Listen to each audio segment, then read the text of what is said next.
الحمد لله العلي القدير والصلاة والسلام على رسول الله صلی اللہ علیہ وسلم۔ محترم حضرات و خواتین، دلوں کے اعمال کی ہماری اس گفتگو میں اخلاص کے تعلق سے کچھ باتیں ہم سن رہے ہیں کہ اخلاص کو اپنانا،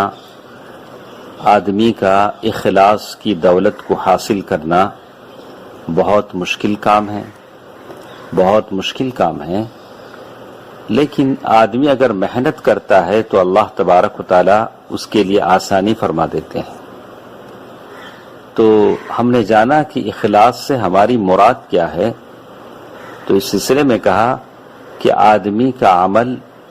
بالکل پاک ہو، شرک کی آلائشوں سے، شرک کی گندگیوں سے، آدمی صرف اور صرف اللہ کے لیے عمل کرے۔ شرک چاہے وہ بڑا شرک ہو، جیسے اللہ تبارک و تعالی نے سورۃ النساء آیت نمبر 40/7 میں کہا، ان اللہ لا یغفر ان یشرک بہ ویغفر ما دون ذلک لمن یشاء۔ اللہ تبارک و تعالی شرک کو کبھی معاف نہیں کرتے، اس کے علاوہ جو چاہے اللہ تبارک و تعالی معاف فرما دیتے ہیں۔ یا چھوٹا شرک ہو کہ آدمی عمل کرے اور اپنے عمل سے اس کا ارادہ لوگوں کو دکھانے کا ہو، دکھاوے کے لیے عمل کرے، جیسے اللہ تبارک و تعالی نے سورۃ الکہف آیت نمبر 110 میں کہا،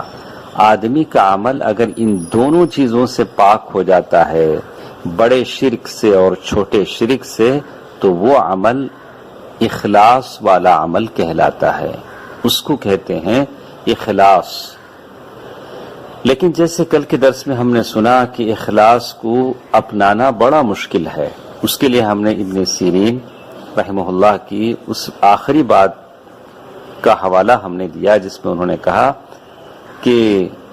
ابن سیرین کہتے ہیں، جب بھی تم اللہ کے بارگاہ میں کھڑے ہو، اللہ کے سامنے کھڑے ہو، تو تم دعا کرو، فادعوا اللہ ان یصلح لک قلبک ونیتک، تمہارا دل اور نیت پاک ہو جائے، اور اس سے بڑھ کر کوئی چیز نہیں ہے، اللہ تبارک و تعالیٰ سے یہ ضرور مانگو۔ لیکن مجھے اور آپ کو جاننا یہ ہے کہ آخر اتنا مشکل ہے کیوں؟ اخلاص کو اپنانا، آدمی کا مخلص ہونا، اخلاص کی دولت کو حاصل کرنا اتنا مشکل کیوں ہے؟ اور اس کے اندر کیا راز ہے کہ اخلاص کو اپنانے میں اتنا مشکل ہوتا ہے، اور یہ جد و جہد کوشش کہ آدمی مخلص ہو، آدمی کی زندگی کے آخری سانس تک باقی رہتی ہے۔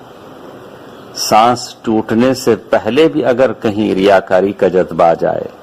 کسی اور کو راضی کرنے کا جذبہ آ جائے، تو پھر سارے اعمال آدمی کے برباد ہو جاتے ہیں۔ تو اللہ کی توفیق سے ہم جانیں گے کہ اخلاص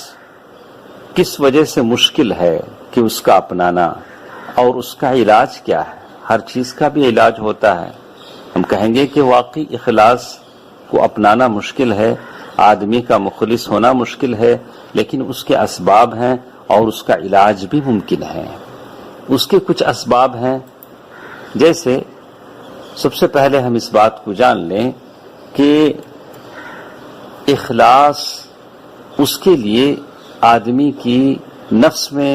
کوئی حصہ نہیں ہوتا۔ جیسے میرا اور آپ کا نفس چاہتا ہے کہ لوگ میری تعریف کریں، لوگ میری تعریف کریں، آپ کی تعریف کریں، لیکن اخلاص کی جب بات آتی ہے تو میرے اور آپ کے نفس کو کچھ نہیں ملتا۔ اس لیے اخلاص کا اپنانا بڑا مشکل ہے، بڑا مشکل ہے۔ اخلاص کا عمل ہی مطلب ہی کہ آپ کسی کی بات کی طرف توجہ نہ دیں، کسی کی تعریف کے مستحق، کسی کی تعریف کا مستحق بننے کی کوشش نہ کریں، اس لیے کہ میرا نفس چاہتا ہے کہ لوگ میری تعظیم کریں، میرے جاتے ہی لوگ اٹھ کر کھڑے ہو جائیں، اور سب کی نگاہیں میری طرف اٹھ جائیں،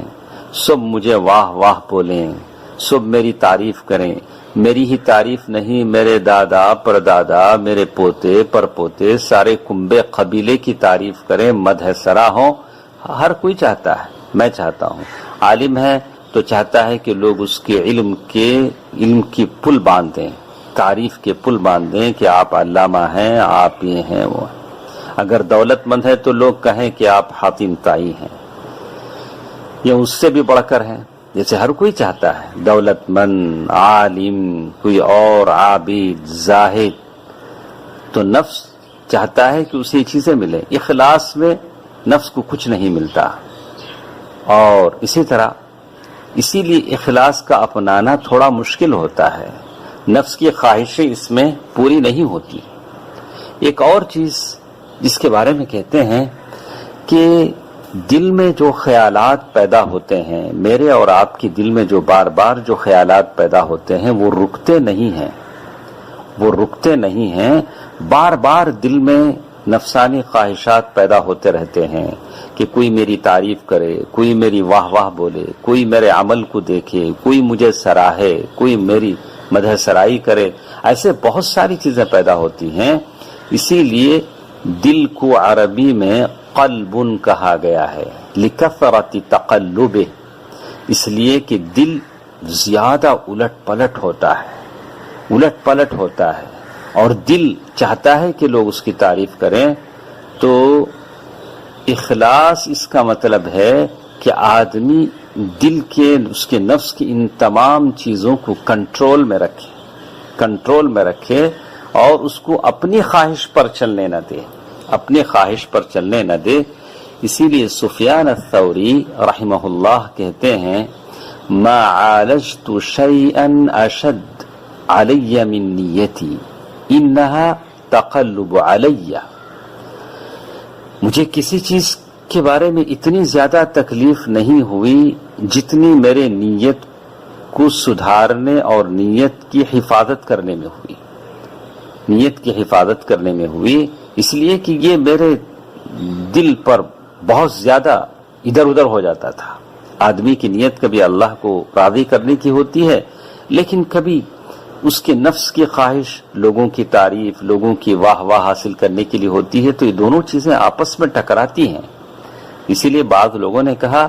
اثنتان انا اعالجهما منذ 30 سنہ، دو چیزیں ہیں جس کی اصلاح کے لیے میں 30 سال سے لگا ہوا ہوں، دو ایسی چیزیں ہیں جس کو سنوارنے، جس کی حفاظت کرنے، جس کو اچھا بنانے میں میری 30 سال کی کوشش لگی ہوئی ہے۔ بولا کہ وہ کیا ہے؟ کہا،